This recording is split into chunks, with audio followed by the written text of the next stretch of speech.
Yung ganitong klaseng ulam naman, crispy at yung sauce ay talaga namang panalo sa sarap. Ihanda mo ng isang kalderong kanin at baka tayo ay kulangin.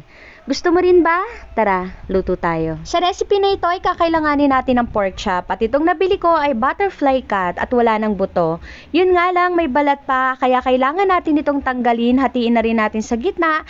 Hinugasan ko na rin pala ito at pinatuyo ng paper towel. Next, sa isang mixing bowl, ilagay na natin yung karne, timplahan natin ng patis, paminta at isang itlog. Haluin natin ito at lagyan natin ng 1/2 cup ng cornstarch. At habang hinahalo ko ito ay napansin ko na parang kulang pa yung ating pang-coat dito sa ating karne. Kaya nag-add pa uli ako ng isang itlog at additional na 1/2 cup ng cornstarch. Haluin natin ito ng mabuti at dapat maging ganito yung pagkaka-coat dito sa ating karne. Gagamit din pala tayo dito ng 2 buo ng bawang. Balatan natin ito at kailangan itong maging pino.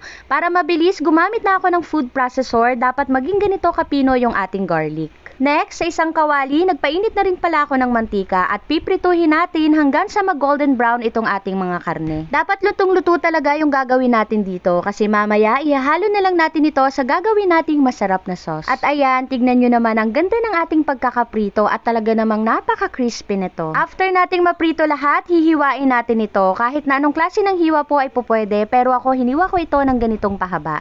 Habang hinihiwa ko nga ito ay nababawasan na, hindi ko kasi mapigilang kumain dahil nakakatakam naman talaga. After natin mahiwa lahat, gawin naman na natin yung kukumpleto sa ating recipe. Sa isang kawali, magpainit tayo ng mantika at igisa yung bawang. Lutuin natin ito at pag ganito na nag-light brown na, maglagay na tayo ng 1/4 ng butter. Haluin natin ito ng tuloy-tuloy at once na natunaw na yung butter, maglagay na tayo ng 2 sachet ng oyster sauce at yung magbibigay tamis, sarap, linamnam sa ating niluluto, ang honey. Baka gusto nyo rin pala bumili ng ganitong klaseng honey, ilalagay ko na lang yung link sa comment section mamaya kung saan ko ito nabili. Haluin lang natin ito ng tuloy-tuloy at pag ganito na na-mix na natin ng mabuti lahat ng mga ingredients, ilalagay na natin dito yung ating piniritong pork chop kanina. Haluin natin ito ng mabuti hanggang sa makoat na ng sauce lahat ng karne. Then, maglagay tayo ng halagang 10 pesos ng spring onion. Haluin uli natin ito and ready to serve na ang napakasarap na honey garlic pork chop. Sigurado, once na matikman mo ito ay hahanap-hanapin mo. Gusto mo rin ba? Tara, kain tayo. Hello, good evening. Ayan, tapos ko nang lutuin yung ating masarap na ulam. Ito siya. Sobrang bango. Siguro dahil dun to sa honey tsaka sa butter and garlic. Basta sobrang bango niya talaga.